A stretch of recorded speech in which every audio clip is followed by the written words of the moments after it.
Asim Munir a few weeks back met a Saudi delegation and he told them that India is like a shining Mercedes and we are like a dumper truck with gravel and stones in it. He said that imagine if our dumper truck with stones and gravel etc. hits that Mercedes, imagine what will happen. So it was a threat. Asim Munir may be trying to play victim or trying to show Pakistan in poor light. But the reality is that Asim Munir is the most radical of the Pakistan army chiefs ever. He addressed a gathering where he said that we are very different from Hindus. हम हिंदू नहीं हैं. Our way of life is very different. And he said that we have to wage a jihad. He addressed his forces also separately and said कि उनके साथ अल्लाह नहीं है, हमारे साथ अल्लाह है. And और आप जो अल्लाह के बंदे हो और आपको ये जिहाद लड़ना है हिंदुस्तानियों के साथ कश्मीर में. बहुत बार ना जब जम्मू कश्मीर का मुद्दा आता है, and there are many people that I've spoken to, at the very quickly the conversation goes around that it's essentially the issue of financial interest.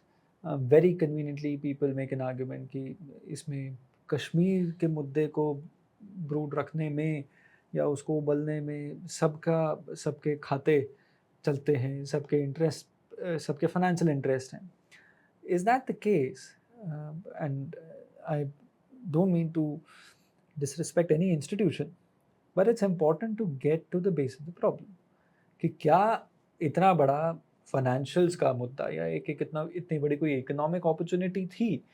Because at the end of the day, in the larger game of how geopolitics works, economy and financial interests, knowingly unknowingly, become the foundation of it. What was happening tell us something more about it. Today, I don't think so. But if you, as I said, do an audit of the last 30 to 35 years, you will realize that there was money flowing in. There was money flowing in from multiple directions. And there were people in Kashmir who were working as double agents. There were people working for the Indian intelligence, and the same people were working for the Pakistani intelligence. So there was money coming from Pakistan as well as from India. And there was nobody was asking questions. There was no change that was happening. That's why we speak about this kind of an cottage industry, a domestic cottage industry that was running there of conflict, a conflict industry, domestic in Kashmir, run by not just terrorists and their supporters and separatists, but people from media, lawyers, politicians, middlemen, industrialists. Everybody was involved in that. And that's why you see in 27 when Watali was arrested, one of the kingpins of this entire Hawala racketing that was happening, there was Engineer Rashid who was arrested as well. There were multiple separatists from Hurriyat and JKLF who were arrested. There was Asiya Andrabi who was arrested. There was Shabir Shah that was arrested. There was Gilani's multiple family members who were arrested. Some of them perhaps are still in prison. So this entire Hawala network that was running for the last 30 to 35 years was finally crushed. Now today, I don't say that 100% it has gone out. I don't say that everything is hunky-dory. I don't say that perhaps Pakistan's money or drugs have completely stopped in the valley. But I think at least more than 80%, there's been a huge, massive reduction that has happened. And that's why you see no stone pelting happening. I mean, stone pelters were paid. Yeah. And you saw every other day, not just after Friday prayers, there was stone pelting all across. I mean, after every encounter or during every encounter between terrorists and security forces, immediately you had WhatsApp groups and Telegram groups getting active from across the border, asking the Kashmiris of that particular district to collect on a particular road to stop the movement of security forces so that they can get trapped at that entire area. Today, it does not happen. If there's a security operation, it finishes within a few hours. The biggest achievement after the Pahalgam attack, when inside the Dachigam forest, the Pahalgam attackers were killed, do you know how long it took? It took 2 minutes. The entire operation took 2 minutes because the terrorists were sleeping and they were being tracked. So at midnight, the forces of the Rashtriya Rifles and the Indian Army went in and they just pumped in. They threw a grenade, and this tent grenade is basically like you see in the movies. The grenade is thrown and you get disoriented. You take a few minutes to come to senses. So in that meantime, the 3 terrorists were killed. So it took 2 minutes literally for that operation to end. Similarly, Burhan Wani. Burhan Wani was made into this huge character, the Che Guevara of Kashmir Valley, but he had not killed a single person. I mean, he had no balls to do that. He was just a person with a pretty face and holding a gun, so he became a Che Guevara. His operation also only took 10 minutes. And there were only 4 or 5 people who went in a Scorpio, and they killed him, and that's got done. So today, in the Kashmir Valley, Pakistan is facing a huge problem. And this problem is that it's not able to convert or radicalize or brainwash or recruit as many Kashmiris as it wants to. So the recruitment rate has come down. And that's why you see a lot of Pakistani terrorists who've been staying there for a very long time are becoming active. In the recent Pahalgam attack, also, you saw a commando who actually pumped bullets using an American assault rifle in the pilgrims, the tourists. And that person was a Pakistani commando. He had worked with the Pakistani army for a very long time.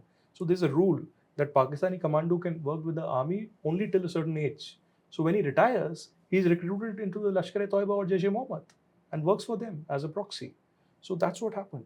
So Kashmiri recruitment has come down drastically, particularly in South Kashmir, where Jamaat-e-Islami was active, is active even today. Hurriyat was very active. So we are seeing a lot of transformation in Kashmir, but nothing can happen overnight. I mean, you've seen conflict and guns and bomb blasts for the last 35 years. So it will take a few years. So would you, is this snake or the snakes that Pakistan had built against India, they're actually biting its own state? Of course. I mean, if you see Asim Munir a few weeks back met a Saudi delegation, and he told them that, India is like a shining Mercedes and we are like a dumper truck with gravel and stones in it. And he was so happily saying that. Happily saying that, but he also said another thing which did not come out in media. He said that imagine if our dumper truck with stones and gravel, etc., hits that Mercedes, imagine what will happen. So it was a threat, and it was not an admission of the scarcity of resources or economic meltdown in Pakistan. So while Asim Munir may be trying to play victim or trying to show Pakistan in poor light, but the reality is that Asim Munir is the most radical of the Pakistan army chiefs ever. He's a field marshal. Imagine he was it rightly earned? He felicitated himself. I mean, is anything rightly earned in Pakistan? He felicitated himself and made himself the field marshal after defeat with Pakistan. Now imagine what all he's capable of doing. I am of the firm belief that one, he will continue as the Pakistan army chief for a very long time. And if he doesn't continue for a very long time, then the second option is that he will join politics and he will emerge as the next Prime Minister of Pakistan. He will not do the same mistakes that Pervez Musharraf did while entering politics. He will not probably declare emergency, etc. He will not become the president, but he will directly stoop in and become the Prime Minister if he wants to. Is it true? And it's commonly said that Asif Munir's his reputation in Pakistan was nosediving. At the lowest right before this happened. The main reason for the Pahalgam terror attack was for the Asim Munir and the Pakistan army to take back control. You study the pattern of the last few years. What happened? Imran Khan gained attraction all across Pakistan. Imran Khan was imprisoned. And imagine what happened last year on 9th May. People who were supporting Imran Khan ransacked the headquarters of the Pakistan army. They ransacked the ISI headquarters. They ransacked the Lahore Corps Commander's residence. I mean, there were funny videos of people stealing refrigerator, peacock, and chicken and fish and whatnot. It was similar to what happened, later at Sheikh Hasina's residence also in Dhaka. So Pakistan army had never faced such an embarrassment. I mean, the Pakistan army and the chief are at such a stature that nobody dares to touch them. And when common, rural area Pakistanis are doing this, what face do you have? So Pakistan army's image, their approval ratings, their support base had reduced drastically. The supporters of Pakistan army had turned into supporters of Imran Khan. And Imran Khan is being seen even today as a victim of a conspiracy of a few in the elite of the Pakistan army, particularly from Punjab. Mm-hmm. So Asim Munir came up with this game plan. He addressed a gathering where he said that we are very different from Hindus. Hum Hindu nahi hai. Our way of life is very different. And he said that we have to wage a jihad. He addressed his forces also separately and said कि उनके साथ अल्लाह नहीं है, हमारे साथ अल्लाह है, and और आप जो अल्लाह के बंदे हो और आपको ये जिहाद लड़ना है हिंदुस्तानियों के साथ कश्मीर पे. So this is what the level of indoctrination was, that at the topmost of the Pakistan army, the chief is trying to radicalize his forces. And then this was seen as a cue by the proxy groups in Kashmir to hit.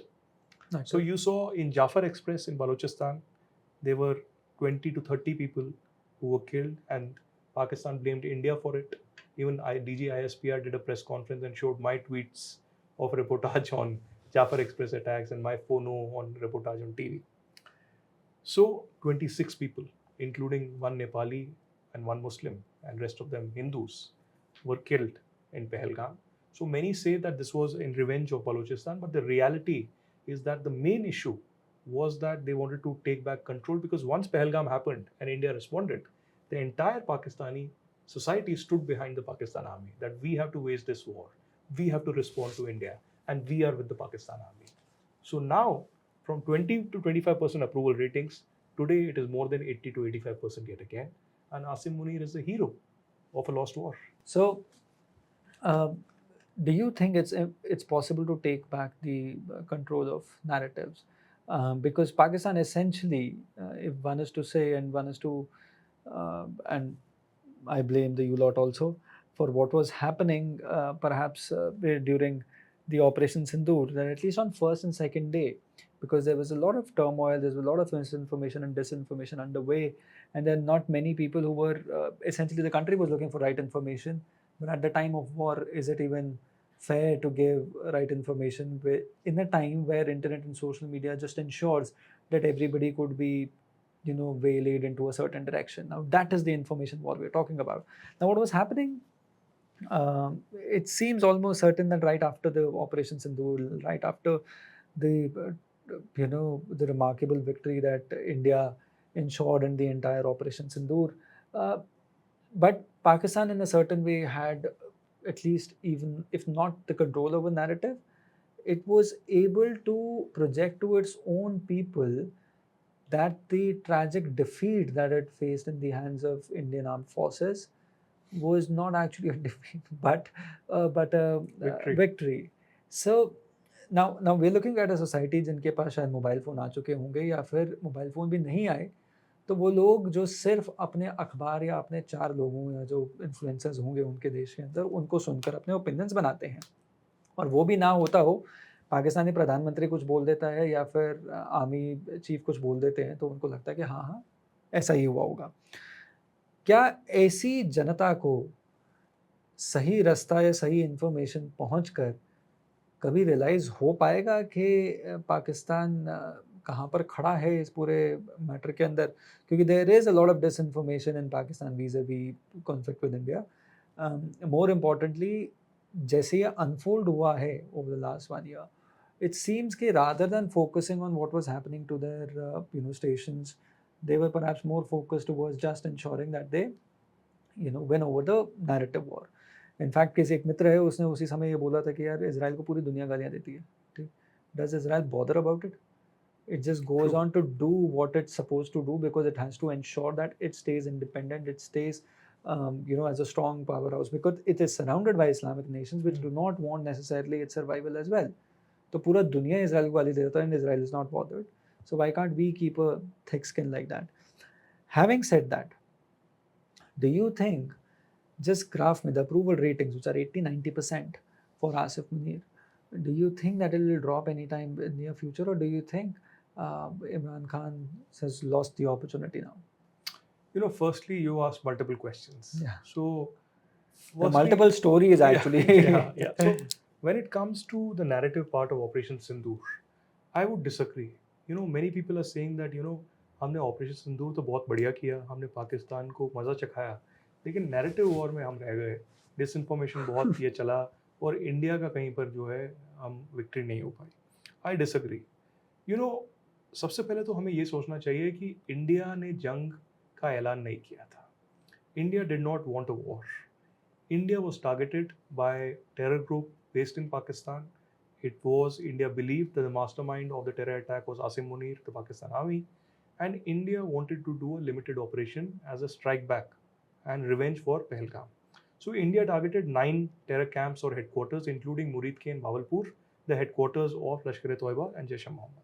A sizable number of terrorists were killed, and a sizable number of infrastructure, etc., was destroyed.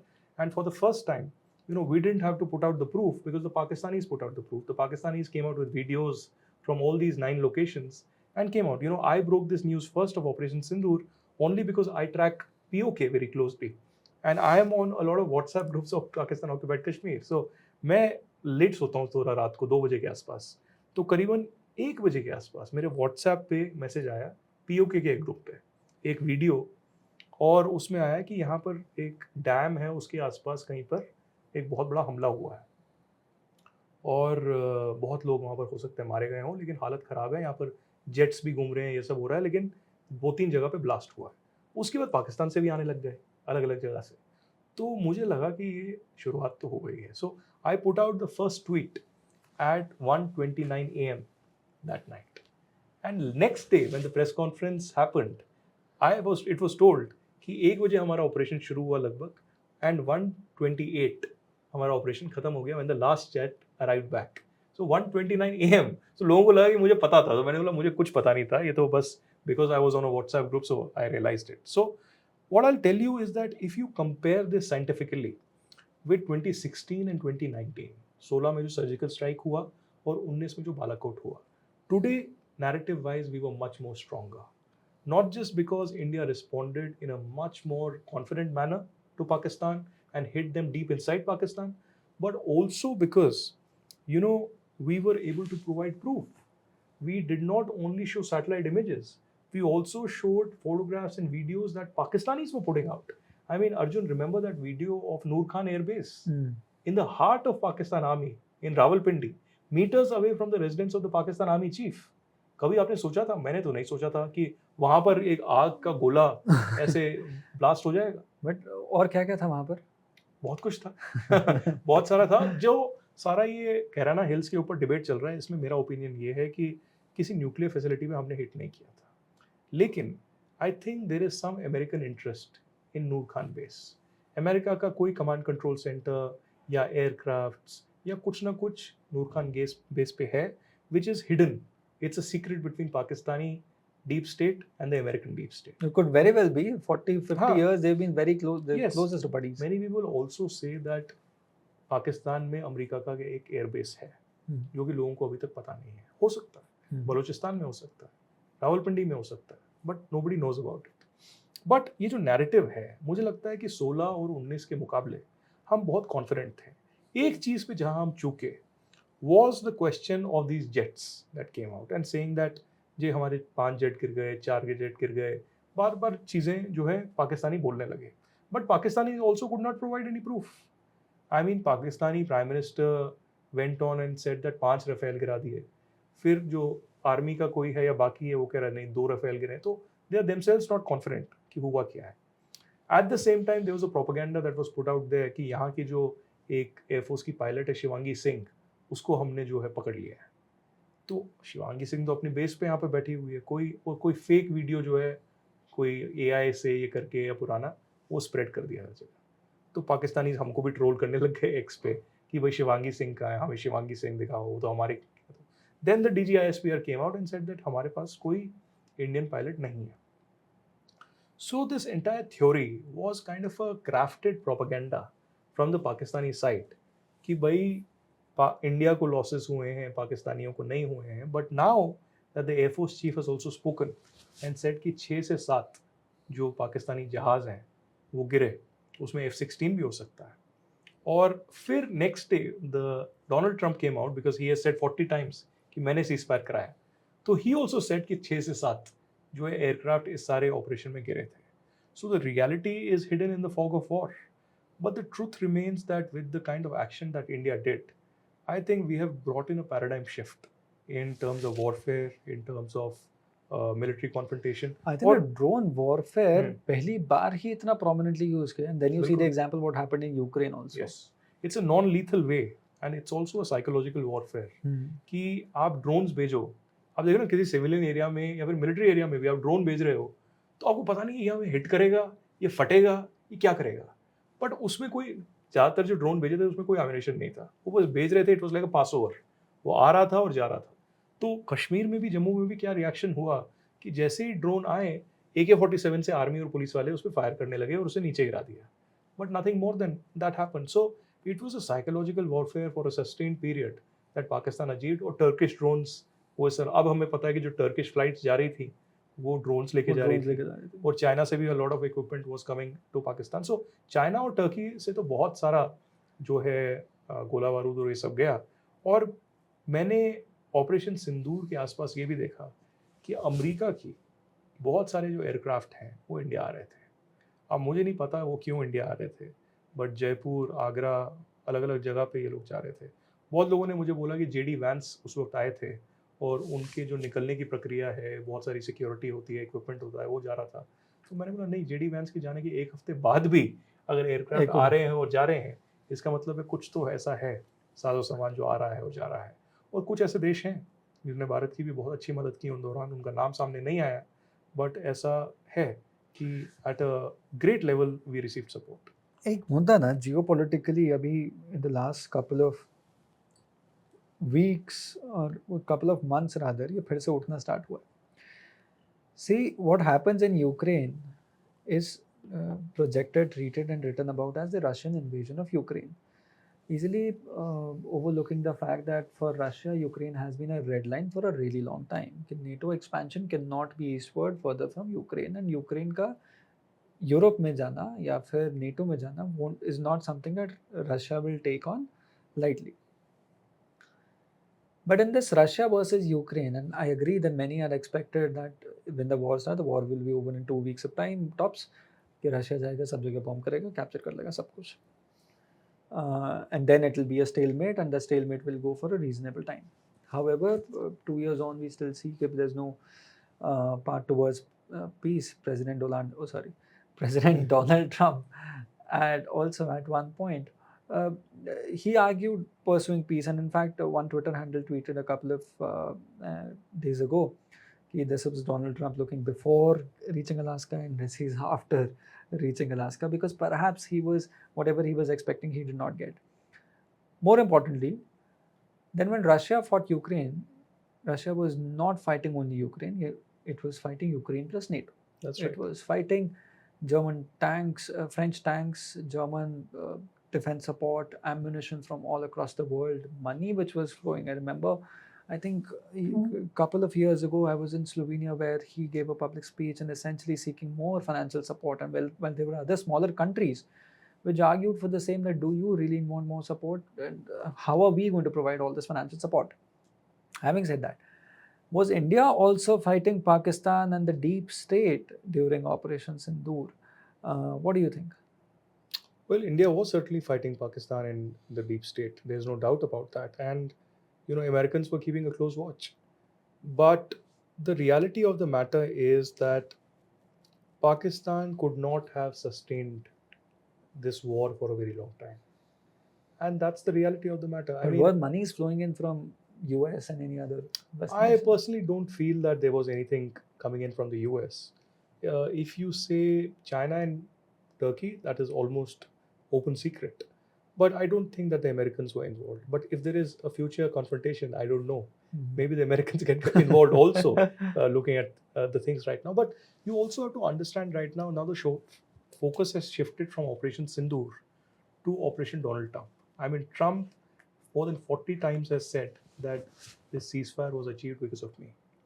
And recently, when Prime Minister Modi went for the G7 in Canada and he had to meet Trump, it has now come out that they had a 35-minute conversation. In that 35-minute conversation, Trump asked Modi to come to DC immediately and do a photo op with him, Trump, Modi, and Asim Munir. And when Modi refused to do so and refused to give credit to Trump and refused to support a Nobel Peace Prize application for Trump, Trump got miffed. So my personal opinion is also that trade, tariff, Russian oil and gas, or the Ukraine war is not the real issue between India and US right now. What is the real issue is that the Trump administration, and particularly Donald Trump, is upset, he feels insulted, and he thinks that India should have come out, should have surrendered and submitted in front of him and come out in the White House and supported him. Now, this problem stems from the fact that the Americans do not understand the India-Pakistan conflict. The Americans do not understand the consequences of the Pakistan-sponsored terrorism. The Americans also do not understand the way democracy functions in India, or for that matter, in the larger South Asian framework in Afghanistan, in Pakistan, in Bangladesh, in Sri Lanka, Nepal, Bhutan, and other areas. And this is, as Fareed Zakaria recently said, I think this is the biggest strategic miscalculation that Donald Trump is making, because India is one of the closest ally. India has been used by the Americans in Quad for a very long time to checkmate China, to keep a watch on China, at the same time to keep a watch on Pakistan and Afghanistan and other regions. So imagine a false equivalence is being brought in between India and Pakistan, where US banned the TRF, the front of Lashkar-e-Toiba, for Pahalgam terror attack. And just 2 weeks later, we saw Trump banning Majid Brigade, which is the front of the Baloch Liberation Organization. I mean, there can be no comparison between BLA and Lashkar-e-Toiba. Lashkar-e-Toiba is a designated terror group for years together in US, in India, and at the level of the UN SC Sanctions Committee. But BLA has been banned in 2019 and is a freedom group. It's an armed struggle and it has no networks or connections with other jihadi organizations across the globe. So Trump is upset, Trump is raging, Trump doesn't know what to do, and that's why he's not only pushing India with tariff close to 50%, but he's also pushing them to end the Russian oil and gas trade that we are doing for our national interest. And at the same time wants India to change its Pakistan policy, its national security policy, its foreign policy, which is not going to happen. I mean, India has had a history of a neutral approach, not joining one axis against the other. But India also have a history of standing up to a bully. So if Trump can act as a bully, it's almost juvenile on his part. But strategic thinking, foreign policy, and navigation and maneuvering in such cases is India's expertise, and India will, stand through that. That's a lot for a letter of endorsement. So this becomes a US India complication. What is happening with US Russian first? Because here the Americans, or the American president, I won't say the Americans, the US President Donald Trump, is pushing tariffs on India and making Russia a reason behind that entire argument. And a week later, he's meeting the Russian president and trying to perhaps broker a peace. It just does not seem very. One, it may not be calculative, because that's calculative is not what President Donald Trump is. More importantly, as in, like Samir says, President Donald Trump is a phenomena by itself. He's a different entity. So he may not perhaps function by, say, preconceived notions or conceptions. That being said, what is unfolding here? Because it does not seem very natural that you're making allies, you're breaking ties, you're testing, power players of the world, perhaps in the hope that President Donald Trump might make a mark for himself in the history of the world. What is under play? Because it does not seem perhaps going in the right direction. Trump wants to create a legacy, and that legacy has to be very different from what has happened till now or what the previous US presidents have done. He wants to, of course, win the Nobel Peace Prize, as did Yasser Arafat and Obama. But he wants to also push the world a little in a certain way as per his whims and fancies. So, what Donald Trump is up to, and his argument in this particular case, is that India is one of the top buyers of Russian oil and gas. And if you put pressure on India, if you put tariffs on India, if you put sanctions on India, then Russia will automatically come on the dialogue table, and Russia will be able to come through for a peace agreement or a ceasefire. This is Trump's argument. But I would go back to what Putin said in the Alaska summit. Very interestingly, if you compare the two images of Donald Trump before the Alaska summit and after the Alaska summit, he's laughing, and after the summit, it almost feels that he's exhausted, he's completely devastated, as if Putin has told him something that has shocked him, and he just cannot recover. I mean, those two photographs are telling in many ways.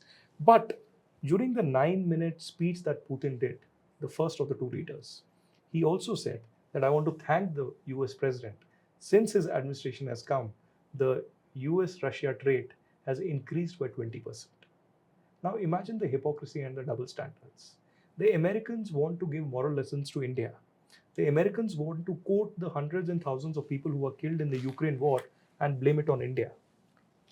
Americans say that India has blood on its hands. What about the Americans? What about the European Union that is continuing with its purchase of gas and oil from Russia? Why doesn't the same kind of laws or rules of engagement apply on the Americans or the Europeans? So, as Jaishankar has been saying for years together in Europe, in Germany, in France, in other places, that if you have the right to decide on your national interest, what has to be done for your people, so do we. And we will always go by our national interest. If it is continuing relations with Russia, we've had historic ties, we will continue to engage in trade, etc. If it is Iran, we've had the Chabar port, we have had other arrangements with Iran, and we'll continue that. Mhm. Be it Israel also. I mean, in the context of Israel, I'll tell you that during the Kargil war, they were of great support. And recently, there was an Israeli ambassador, a former ambassador, who came on record and said that we helped, Israel helped India during Kargil war, for which India has been always thankful, and we'll be thankful to them for whatever they are doing for us now. And that means India did help in Israel's fight against the Hamas terror organization. Nothing has come out in public, but something has happened. And then during the Operation Sindoor, we see the Israeli ambassador not only getting a briefing like other ambassadors from the MEA, Yep. but he holding meeting with the defense secretary and other meetings possibly. So there was something that was happening during Operation Sindoor as well. So Arjun, I met a couple of weeks ago the Israeli Prime Minister Netanyahu in Jerusalem. So one of the questions that we asked him was on Operation Sindoor, that you don't speak about the defense arrangement between India and Israel in public, but on Operation Sindoor, would you like to comment? And he said, I will not go into specific of the equipments that Israel has given India, but I'll tell you that whatever we have given India before Operation Sindoor was very successfully used during Operation Sindoor. That's a huge, huge statement that's coming in. So I think in this new international order, there will be changes, dramatic changes that we'll witness. I think this is only the tip of the iceberg that we witnessed in the form of Trump putting tariffs all across the globe, Trump changing the dynamics of US-China relations or US-Australia relations for that matter, Trump getting Putin to Alaska. But what holds in future after the European leaders have met in DC will be interesting to see. But I think India hasn't burned its bridges completely with the Americans. Not at all. I mean, it So seems more like that. It's basically messaging. Yeah. It's basically provocation that's coming in from the Americans. And as Fareed Zakaria said that, whenever he is in New Delhi, he encourages Indians to engage with the Americans, do more trade, more business. But I think whatever Trump is doing is a strategic miscalculation. And it shouldn't have happened this way. It means something coming from Fareed Zakaria, by the way. Yes. But it's also that, it's the Americans who've taught the world the power of globalization. And now that it's putting those tariffs, it seems like it's going back on its own playbook. The overemphasis on nationalization. It does not seem like a nationalization. It's essentially is the same thing, that it's President Donald Trump is going by his own whims and fancies, and he perhaps believes whatever he's doing is perhaps making a mark for himself, but that does not seem to be going in the right state. That being said, it was truly a pleasure chatting with you, chatting about world politics, chatting about Kashmir. In a nutshell, and I think in the last 10 years, we've heard a lot about the changes of the paradigm shift that India's foreign policy, going in tandem with what our intelligence agencies have been doing. There's been a dramatic shift and the focus towards building and the larger agenda that India wants to become a prominent power in the world. That objective and ambition is vivid. Prime Minister talks about it repeatedly, even in his Independence Day speech or be 2022 Independence Day speech. He makes the call for Amrit Kal and a Viksit Bharat by 2047. वो vision accomplish करने के लिए India as a nation will have to do bunch of things. और उन काफ़ी सारी चीज़ों के अंदर हमारा फॉरेन पॉलिसी के अंदर जो शिफ्ट हुआ है स्टैंस, और किस तरह से हमारे इंटेलिजेंस ऑपरेशंस भी थोड़े और proactive हो सके हैं, play a very significant role. That being said, can you give us a brief into a segue before we close this entire conversation? What's been the most important change that has happened, or how big of a paradigm shift this is since Prime Minister Narendra Modi has come to power? Oh, massive. I mean, I must have visited 15 to 20 countries or more in the last decade or so. And I can tell you that the perception of India and the way people look at India has dramatically changed. I also interact with a lot of Indian diaspora who stay there for years. I may go there for a week or a month, but they stay there. They see the officials, they see the common people and interact about India very often. So they tell me that India is not only respected, but India is seen as a global leader already. And people think that India's rise cannot be stopped, and India certainly cannot be ignored. Now, India does have a vision. Prime Minister Modi repeatedly speaks about 2047 Viksit Bharat agenda, but that can only happen when we stand on our own feet. And that can happen through Atmanirbhar Bharat. Now, this Atmanirbhar Bharat is not only a concept that we have to repeat in symposiums and seminars, it has to be achieved on ground, especially in the terrains of defense and technology. Our foreign policy or our bilateral relations cannot be tilted in one direction. It cannot be tilted only towards America. It also cannot be tilted only about trade or technology, etc., with China. So we have to build our own engines when it comes to defense capacity building. We have to build our own arms and ammunitions. We have to increase the level of technology that we can achieve here, especially with the rise of the artificial intelligence and robotics. I think there are hundreds and hundreds of startups that have started all across India. They need to be encouraged more. You can't only focus always on the DRDO. The DRDO can be focused, but I think the private organizations, the startups, or individual minds that are coming across need that support, need that backup from the government to achieve the biggest. So I'm pretty sure that we can develop our own engine, we can develop our own ammunition, we can develop our own fighter jets and missiles even better than what we have today. And certainly, India's rise cannot be hidden for a very long time, stopped for a very long time. And our concept, basic, our values, our civilizational roots tell us that we are not the ones who provoke a conflict. We are not the ones who actually will focus or actually poke somebody towards burning bridges. But if somebody messes up with us, if somebody pokes us, we will not look the other way.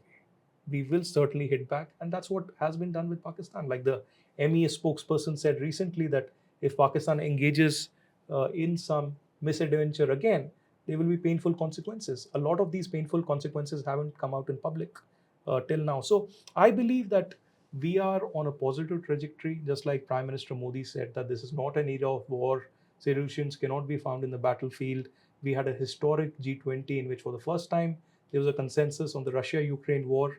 And during the COVID-19 pandemic, the way India rose up to help the entire world would be remembered by countries. I've seen global leaders in tears for the way India stood up and helped. So I think India is in such a unique place right now. So when we speak about Russia or America or China, there is some kind of a provocation that comes to mind, or there is a kind of a divisive agenda in some way or the other, or there is human right violation or something or the other that comes in. When it comes to India, I think India believes in democracy. India believes in secularism.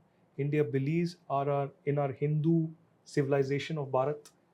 That is basically the foundation of everything that we do, from foreign policy to national security or the economic growth. So I think we are on a very positive direction. And there might be hurdles. I mean, if you think of yourself becoming a superpower or a developed nation in the next 20 to 30 years, then obviously there will be hurdles. Every country will create roadblocks. But your stance, your patience, and your commitment and resilience will stand you out. Wonderful. Well, Aditya, it's been a pleasure chatting with you. There's been a lot of, we've understood a lot about Kashmir and seen the changing geopolitics uh, scenario through your eyes. It's been an absolute pleasure. I hope you enjoyed our conversation. Absolutely. There'll be more questions next time, and we'll take it forward from here. Absolutely. Thank you Thank you very very much. much. Thanks.